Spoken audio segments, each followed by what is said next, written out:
Okay बच्चों, तो हम आज फ्लूइड फ्लो के डाउट्स डिस्कस कर रहे हैं। ठीक है, तो फ्लूइड फ्लो में पहला क्वेश्चन पूछा गया है, क्वेश्चन नंबर 2।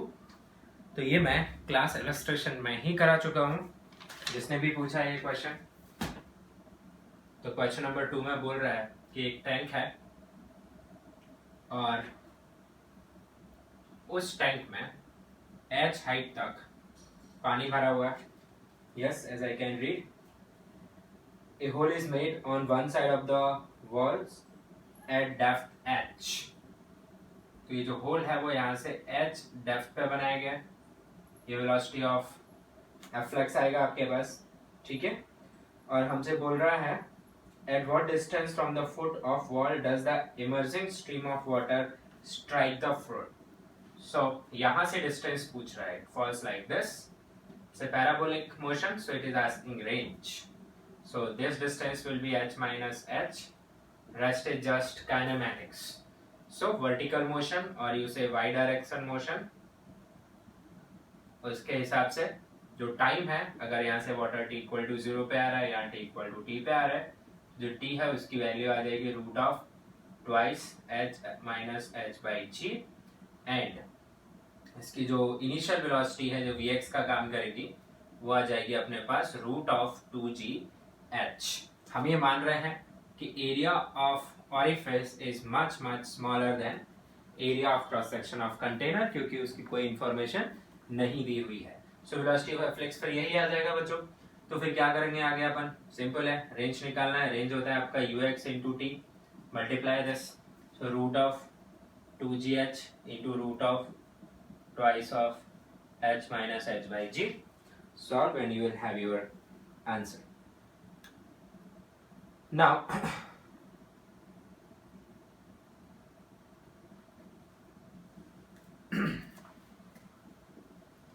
नेक्स्ट डाउट जो मेरे से पूछा गया है यहाँ पे, इट इज क्वेश्चन नंबर 3। इसमें बोल रहे हैं water is in streamline flow along a horizontal pipe of non uniform cross section at a point in the pipe where area is 10 centimeter square, velocity is 1 and pressure is 2000, pressure at another point where area is 5. So this question is something like this. So there are two cross sections, यहाँ का area A1 है, यहाँ का area A2 है, यहाँ की flow speed V1 है, यहाँ की flow speed V2 है, यहाँ का pressure P1 है, यहाँ का pressure P2 है। They are on same horizontal line.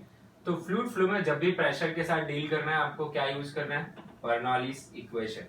तो चलिए लिख देते हैं क्या होती है Bernoulli's equation. It is P1 plus rho G H, जबकि रो जी एच यहाँ कैंसिल होने वाला है, this is horizontal pipe, plus half of rho V1 square equals to P2 plus rho G H plus half of rho V2 square. So this cancels out. So you want P2, so P2 is equal to P1 plus half rho V1 square minus V2 square. Okay. So now if you move further here, आपके पास information जो available है वो V1 की है। तो चलिए numbers put कर लेते हैं। तो यहाँ V1 की वैल्यू मुझे दी गई है 1 मीटर पर सेकेंड। ये एरिया दिया हुआ है मुझे 10 सेंटीमीटर स्क्वायर, ये एरिया दिया हुआ है 5 centimetre square, and I do not know this number, I just want to know this. So बच्चों यहीं पे आप इक्वेशन ऑफ कंटिन्यूटी लगाइए। इक्वेशन ऑफ कंटिन्यूटी जो होती है A1 V1 area into velocity equal to A2 V2। So what is A1 here 10, unit बदलने की जरूरत नहीं, दोनों जगह सेंटीमीटर स्क्वायर में। 1 is equal to A2 5 into V2. So guys, V2 is 2 meter per second. So it's easy. Let us put the numbers. So here P2 is equal to P1 का value हमें दिया हुआ है 2000 pascal, 2000 plus half rho, it is water, so 1000 into V1 square which is 1 square minus 2 square, so 3. So guys, you get 2000 minus 500 into 3, so answer is simple 500 Pascal. This is the answer of question number 3 you asked. Okay बच्चों, तो कोई भी अगर एक container है और उसमें, मैं आपको वीडियो में फॉर्मूला दे चुका हूं, कोई भी स्मॉल एच डेप्थ पे आपने कोई होल किया है, t इक्वल टू 0 पे लेवल यहाँ है and after some t seconds level यहाँ आ जाती है, तो बच्चों t का जो फॉर्मूला है वो निकल के आता है आपके पास a by A into root of 2h by G. मैंने आपको जब लेक्चर में बताया है तो मैंने आपको किसी भी h1 से h2 तक फॉल करने का टाइम भी निकालना सिखाया है। तो यहाँ से अपन देख सकते हैं ए कंटेनर का एरिया होता है एंड स्मॉल ए ऑरिफिस का एरिया होता है। तो यहाँ से मुझे साफ साफ पता चल रहा है कि जो टी है वो रूट ऑफ एच के क्या है, प्रोपोर्शनल है, बाकी सारे फैक्टर सेम है। तो हमारे क्वेश्चन में क्या बोला जा रहा है, हमारे क्वेश्चन में बोल रहा है कि जो ऑरिफिस है वो कहाँ पे बनाया गया है, बॉटम पे, और कंटेनर को किसी एच हाइट तक फिल किया हुआ है, तो कुछ टाइम लग रहा है उसे एम्प्टी होने में। तो फिर क्वेश्चन में पूछ रहा है कि अगर कंटेनर को हाफ फिल्ड कर दें तो कितना टाइम लगेगा। तो कोई इश्यू नहीं है, हम लिख सकते हैं, दिस इज अवर क्वेश्चन। तो भाई ये हाइट अगर आपकी h है तो इसे कंप्लीट खाली होने में कितना टाइम लगेगा, उसी फॉर्मूले के हिसाब से कुछ t1 जो किसके प्रोपोर्शनल होगा, रूट ऑफ h। आप चाहते हैं कि वो टाइम निकालें जब कंटेनर हाफ से कंप्लीटली एम्प्टी हो जाए, तो आपको कुछ नहीं करना है, t2 बाई t1 इसके इक्वल आ जाएगा, रूट एच कैंसिल हो जाएगा 1 बाई रूट 2 के, तो जो t2 है वो t1 डिवाइडेड बाई रूट 2 हो जाएगा। तो आपको जो t1 की वैल्यू दी गई है वो 10 मिनट्स है, तो आप लिखिए 10 minutes divided by root of 2, तो आप रूट ऑफ 2 से क्या करिए, ऊपर नीचे multiply and you can simply solve, so you get 5 root 2 minutes. Root 2 is how much, 1.414. If you multiply, you get this number somewhat near to 7 minutes. तो इसमें एक सिंपल फैक्ट याद रखिए, टाइम टेकन टू एम्प्टी और time taken by level to reach the orifice level is proportional to root of h. Basically it is capital A by small a into root of 2h by g. You can note this. अच्छा, तो अगला सवाल जो हम पूछा गया है वो है 11th, ठीक है। तो इसमें क्या दिया हुआ है हमें, water is filled in a cylindrical container, height 3 metre, तो आपको h जो है वो कितना दे दिया, 3 मीटर। The ratio of cross section area to of the orifice यानी small a by capital A, इसकी value 0.1। The square of speed of liquid coming out of the orifice is asked.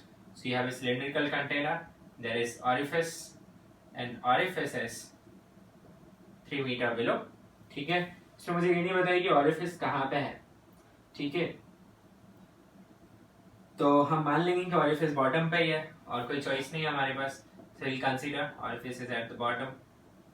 मान लीजिए वाटर V से बाहर आ रहा है, ये capital है और ये और स्मॉल है, तो V की वैल्यू क्या लिखेंगे आप, root of 2GH 1 minus A by A का होल स्क्वायर, बट आपको V स्क्वायर चाहिए तो आ जाएगा 2GH divided by 1 minus A by A का whole square.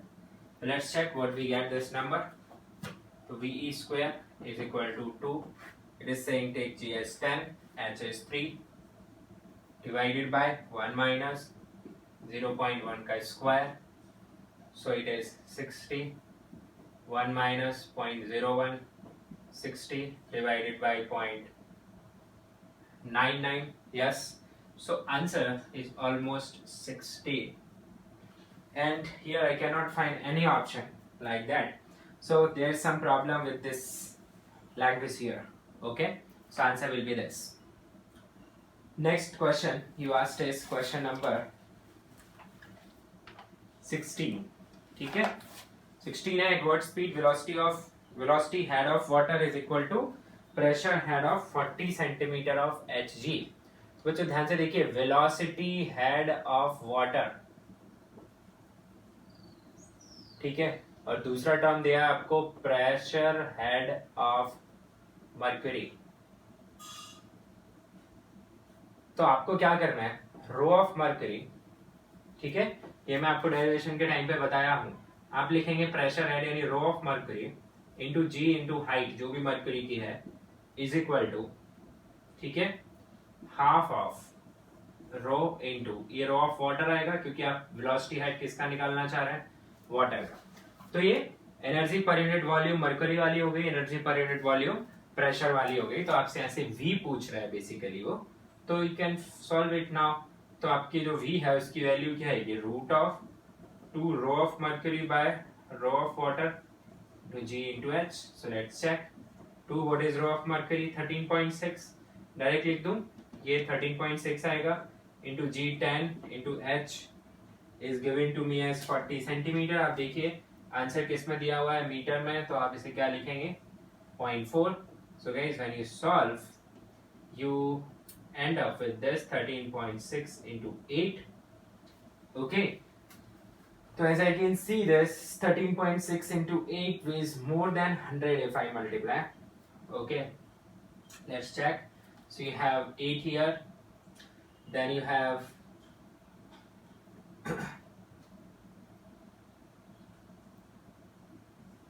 you have this number when you multiply. Yes. So no.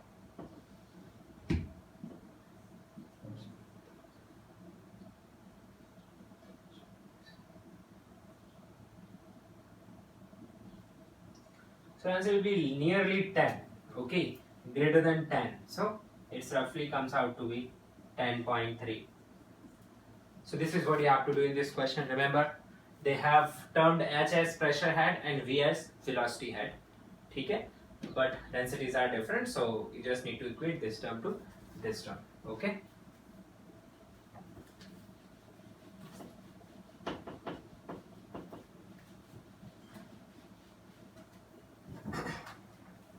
Now next question which is asked here is 18. ये मैं class में करा चुका हूँ, same to same question, 46% answer आता है, आप चेक करिए। Question number 19 is related to terminal velocity. I want you to solve it now as I have already sent you lecture on viscosity. ठीक है? Then moving forward, I have question number 23. Reading of manometer fitted to a closed tap is given to me. तो एक नल है जो बंद है, वहां पे प्रेशर रीडिंग कितनी आ रही है, I am solving 23 is 3.5 into 10 to the power 5 Pascal Newton per meter square, and if valve is open the reading falls to, it is P1, reading falls to 3 into 10 to the power 5 Pascal. Okay, so it is asking the velocity of water is, so बिल्कुल simple question है, आपको क्या सोचना है कि pressure energy is converting into kinetic energy. So guys, what will you write? You will be writing P1 minus P2 is equal to half of rho into V square. So what will you write? 3.5 into 10 to the power 5 minus 3 into 10 to the power 5 is equal to half into 10 to the power 3 into V square. So you get 0.5 into 10 to the power 2 into 2 square root is V. So what do you get? This become 1, you get 10. The speed with which water will flow is 10. Basically, I have used the Bernoulli's equation. The pressure energy is converting into kinetic energy.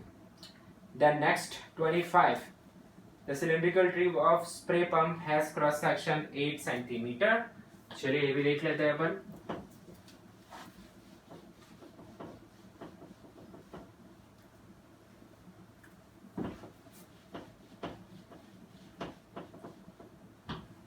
Question 25. Cylindrical tube of spray pump has cross section of 8 centimeter. तो tube का area दे दिया उसने, area 8 centimeter square, one end of which has 40 fine holes. There are 40 holes. ठीक है, तो अपन ये भी लिख लेते हैं, area of one hole it will be 8 divided by 40. ठीक है, यानी कि कितना सेंटीमीटर स्क्वायर आ जाएगा फिर ये 0.2 सेंटीमीटर स्क्वायर. ठीक है, 40 fine holes, each of area 10 to the power minus 8 meter square. The liquid flows inside tube is this, then speed with which the liquid is ejected through the hole is, I'm sorry, तो इसमें जो entire area में whole नहीं किए गए हैं, ठीक है, कुछ एरिया आपका ऐसा सॉलिड फॉर्म में भी दिया है। तो अपन वापस स्टार्ट कर लेते हैं। तो मुझे ये वाला जो एरिया है ये दिया हुआ है this 8 centimetre square. Area of hole कितना दिया हुआ है, एक होल का area 10 to the power minus 8 metre square. Area of holes 40 including all क्या आ जाएगा आपके पास 40 into 10 to the power minus 8 centimetre square. Now unit is metre square, no problem. Now इस होल से निकलने वाले लिक्विड की स्पीड अगर अपन v नॉट मान लें और यहाँ फ्लो होने वाले लिक्विड की स्पीड v, तो यहाँ क्या यूज कर लीजिए, equation of continuity. So I am using equation of continuity, ठीक है। How it goes, area into v will be equal to area of all holes including, ठीक है, and then the velocities, which is v naught. So v naught I'll have equal to this a v divided by area of all holes included. So the area given to me is 8 into 10 to the power minus 4 meter square. The velocity which I have is this 0.15 meter per minute. 0.15 meter per minute. तो पर second में convert करने के लिए क्या हो जाएगा, ये 1/60 मीटर पर सेकेंड, ठीक है। मैं ये कैंसिल कर रहा हूँ और इसके बाद नीचे आएगा मेरा area of this 40 into 10 to the power minus 8 all in ऐसा units. So guys this cancels out 10 to the power minus 4 times.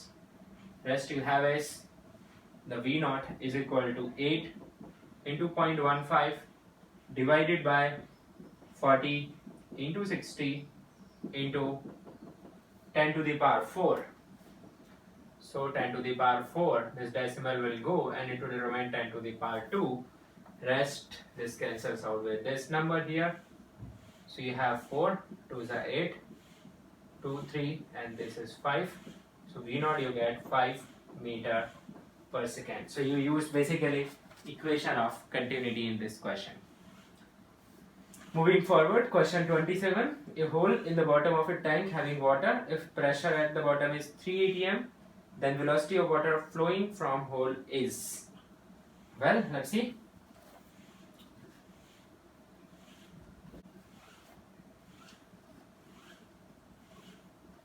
So question 27, there is a hole in the bottom of a tank. Okay. And it is saying pressure here. Okay, so what is the pressure at the bottom? You can write pressure at the bottom, you can write P naught plus rho gh. Okay, now कितना दिया हुआ है pressure देख लो भाई, 3 atm.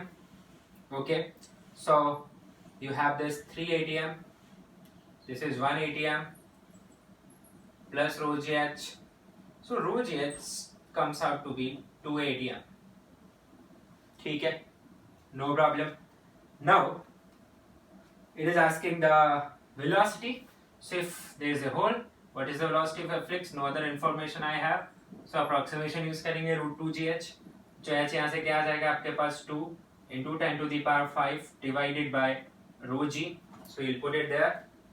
So velocity of a flux will be equal to root of 2g into 2 into 10 to the power 5 into rho g. g से g cancel, रो होता है बच्चों 10 to the power 3, तो 10 to the power 2 बचेगा। तो आपका जो आंसर आएगा यहाँ पे 20 मीटर पर सेकेंड, यानी root of 400. I hope you understood this question. Velocity of a flux. Then you have according to Bernoulli's equation P by rho g plus h. 28 पूछा है किसी ने, तो 28 में दिया हुआ है कि भाई बर्नौलीज इक्वेशन को ऐसे भी लिख सकते हैं, आई हैव नो प्रॉब्लम, बिल्कुल लिख सकते हैं। v²/2g is equal to constant. Yes, it's a famous convention. This term is referred as pressure head, this is gravitational head and this is kinetic energy head or velocity head.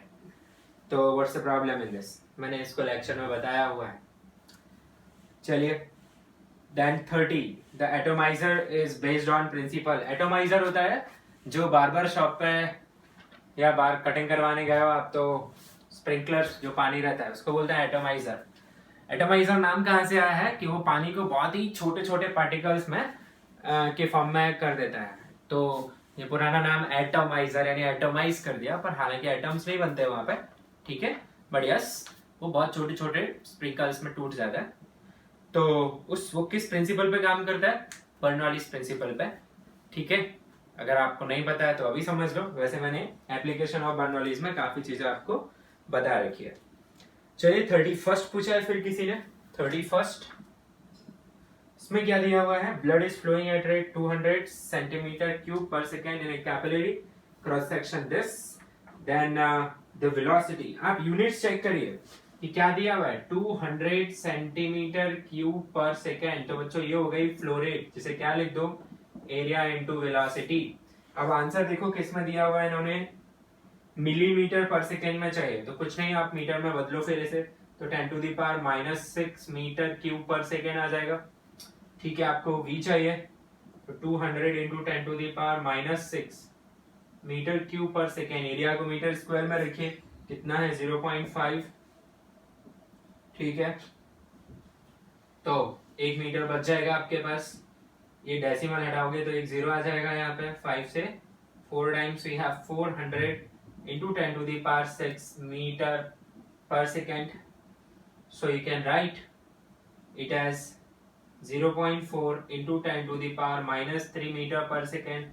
So answer will be 0.4 mm per second. Can pick the answer? Yes, answer is Delhi.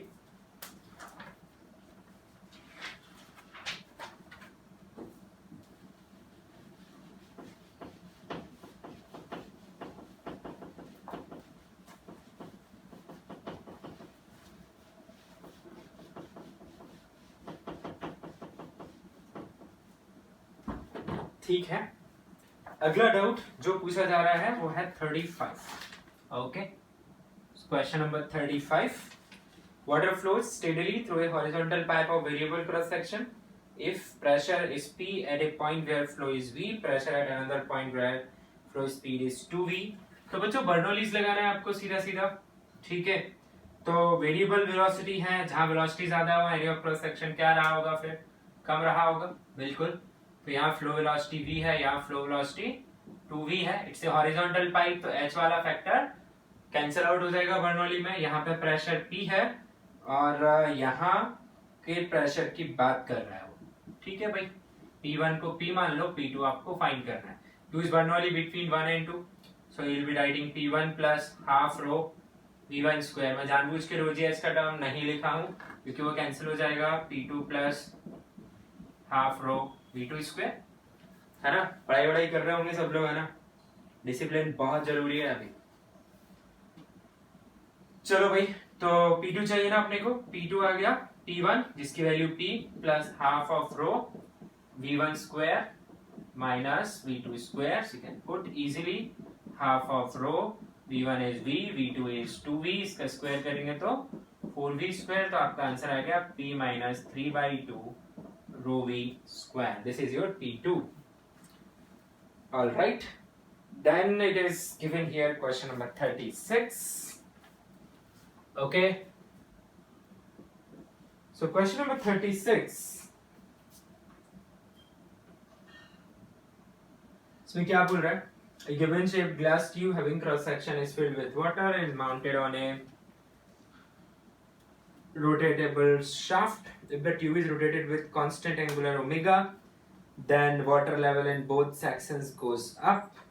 Water level in section A goes up, that in B comes down.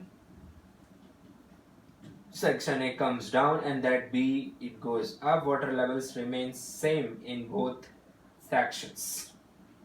Okay. तो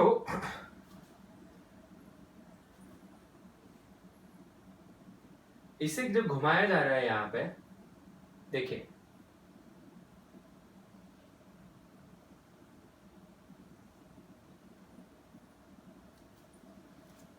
here it is 12, हमने इसे यहाँ से घुमा दिया omega से, ये distance L है, ये पॉइंट 1 ले लीजिए, ये पॉइंट 2 ले लीजिए, ठीक है। तो मैंने प्रेशर डिफरेंस आपके साथ डिस्कस किया है कि नहीं, मुझे कमेंट में जरूर बता सकते हैं आप गूगल क्लासरूम पे। Did I talk about in your class pressure difference in vertical rho G H, horizontal अगर कंटेनर एक्सेलरेट करता है किसी डायरेक्शन में तो उसकी फ्री सरफेस यहाँ से थीटा एंगल बना लेती है, ठीक है। और थीटा एंगल बनाने के साथ साथ आपके जो हॉरिजॉन्टल लेवल पर जहां प्रेशर सेम रहता था, अगर इनके बीच में गैप x है तो अभी P2 माइनस P1 आने लगता है रो ए एक्स। जैसे अगर एक्सेलरेट नहीं कर रहा है तो ऐसा रहता है लेवल, तो आप वर्टिकल में अगर h है, ये पॉइंट 3 है 4 है, तो आप क्या लिखते हैं P4 minus P3 is rho G H, rho acceleration into separation. वैसे rho acceleration into separation vertical में यहाँ पर भी अभी भी वही फॉर्मूला लगेगा। अगर ये कोई पॉइंट 3 है तो आप लिखेंगे P2 minus P3 is equal to rho G H, उसमें कोई फर्क नहीं है। tan of theta, the angle of free surface comes out to be a by g.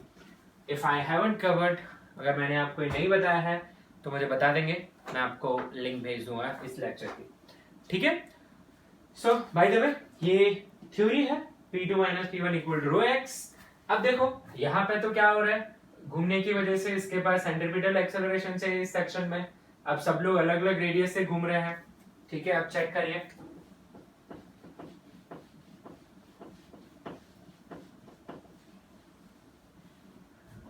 तो यहां से यहां एक्सेलरेशन कांस्टेंट नहीं है क्योंकि यहाँ का एक्सेलरेशन 0 है, इस पॉइंट का acceleration omega square into this distance है, इसका ओमेगा स्क्वायर इनटू एल है।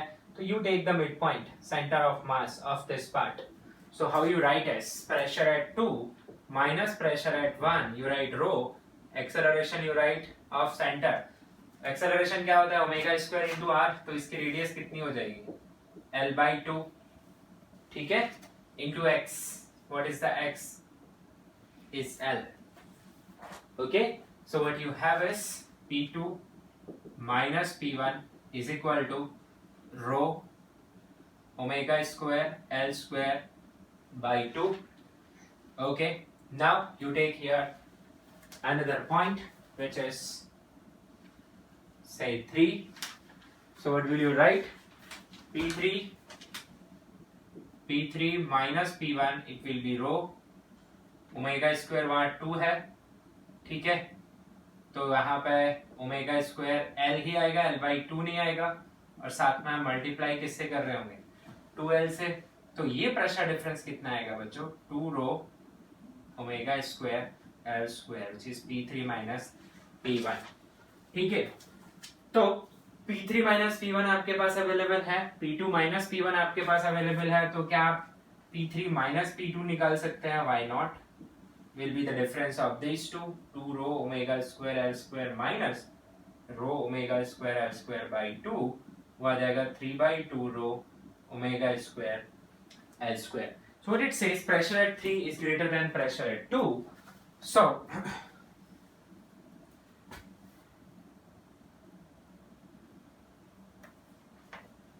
अब वर्टिकल में आपको सोचना होगा बच्चों कहाँ का प्रेशर ज्यादा निकल गया है आपके पास 3 का, तो 3 पे जो हाइट है लिक्विड की वो अगर मैं H3 बोल दूं, और 2 पे जो हाइट ऑफ लिक्विड है वो अगर मैं H2 बोल दूं, ठीक है।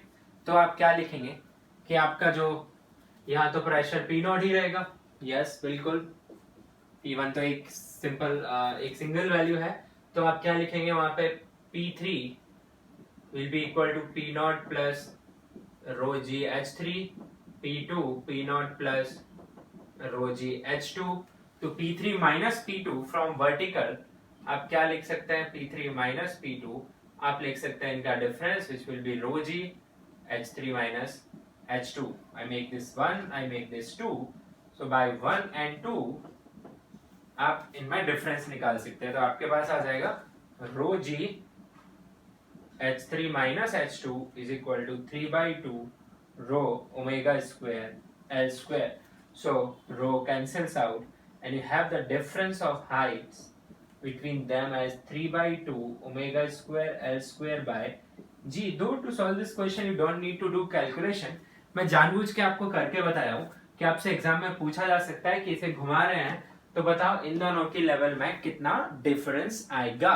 तो आपको ये आइडिया यूज करना है कि अगर कोई कंटेनर एक्सेलरेट कर रहा है हॉरिजॉन्टली तो उसमें कौन सा फॉर्मूला लगता है, रो ई एक्स, पर वहां एक्सेलरेशन कांस्टेंट होता है, पर इस केस में घुमाने की वजह से एक्सेलरेशन वेरिएबल है, इसलिए कहां पे लिख दिया अपन ने एक्सेलरेशन, सेंटर ऑफ मास के पॉइंट पे।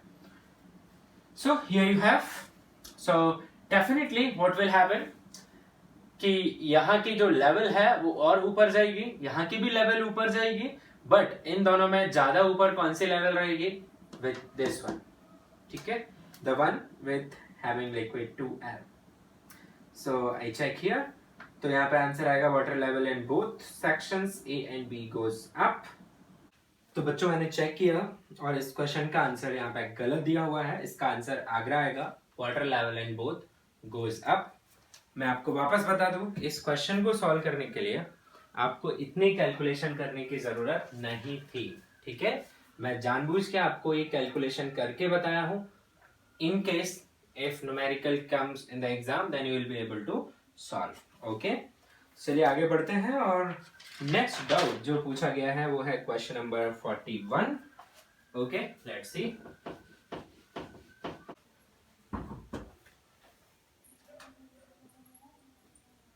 41 इसमें लिखा हुआ है container with square base of side A is filled up to height h with a liquid. A hole is made at the depth h from the free surface. With what acceleration the container must be accelerated so that water does not come out. तो ये भी अभी मैंने जो आपके साथ discuss किया उसी कॉन्सेप्ट पे बेस्ड है। तो देखो मैं आपको बता रहा हूँ यहाँ पे, अगर मैं इसे A से एक्सेलरेट करा देता हूँ बच्चों तो क्या होता है, ये जो फ्री सरफेस है वो वैसी नहीं रहती, वो कैसी हो जाती है, वो इंक्लाइन हो जाती है, ठीक है, it becomes like this, alright. और वो किस पे आ जाती है, थीटा एंगल पे, और इस टेन थीटा की जो वैल्यू है वो कितनी आती है, A/G, ठीक है। तो हमारे केस में क्या दिया हुआ है, हमारे केस में दिया हुआ है कि ये वाटर कहां तक फिल्ड अप है, एच तक, ठीक है, और होल कहां पे बनाया गया है, small h from the surface, तो small h from the surface. Okay, अगर आप वाटर यहां से नहीं निकलने देना चाहते, आप इसे इतना एक्सेलरेट कर दीजिए कि फिर ये ऐसा दिखने लगे। I hope you are understanding this, ठीक है, such that it looks like this. So how will you find tan theta is not that tough, ठीक है। ये आपका ओल्ड लेवल है, मुझे ऊपर काफी ज्यादा बनाना पड़ेगा इसे, तो आप थोड़ा थोड़ा समझ लीजिए, ये कुछ ऐसा दिखेगा और ये आपका आएगा tan ऑफ थीटा, उसके लिए आपको लगने वाला है ये हाइट y, ठीक है, क्योंकि tan ऑफ थीटा को आप लिखोगे A/G और y डिवाइडेड बाय ये वाली जो साइड है, इससे स्क्वायर बेस साइड A दी हुई है। अब बच्चों इसे मैं एक्सेलरेशन लिख देता हूं ताकि कंफ्यूजन नहीं होगा, so it will be acceleration by G। अब आप y कैसे निकालेंगे, y निकालने के लिए आपको वॉल्यूम कांस्टेंट करना पड़ेगा, तो कर दीजिए वॉल्यूम कांस्टेंट फिर। तो वॉल्यूम पहले कितना था, पहले का volume initial is equal to volume final, तो वॉल्यूम इनिशियल कितना था, वॉल्यूम इनिशियल बेस का एरिया A² into height, this was the initial volume. Now base का एरिया तो अब भी कितना है, अब भी बेस का एरिया A² ही है, और ये वाली हाइट कितनी आएगी बच्चों, ये वाली h-h, तो h-h तो कितना वॉल्यूम कवर हो गया, ये वाले पार्ट का, ठीक है। अब ट्रायंगल वाले पार्ट का वॉल्यूम लिखना है तो उसका एरिया लिखिए, half of base is A into height is y into depth is also A.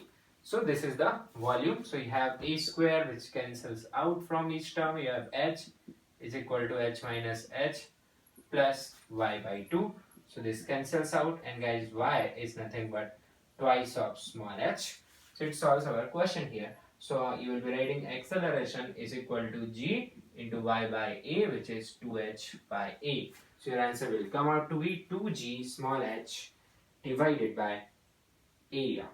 Okay. So is the answer डालें। चलिए आगे बढ़ते हैं। 42 पूछा है किसी ने, in old age arteries carrying blood in the human body becomes narrow resulting in an increase in blood pressure, this follows from. तो देखिए अगर आप आर्टरीज जो है वो नैरो हो जाएगी, ठीक है, तो नैरो होने से जो प्रेशर चेंज हो रहा है, तो वो नैरो होने से इक्वेशन ऑफ कंटिन्यूटी लगाएंगे पहले अपन, ठीक है, और एट द एंड आप प्रेशर कंपेयर करने के लिए किसका यूज करेंगे, Bernoulli's principle. So you can explain this idea from Bernoulli's principle. Okay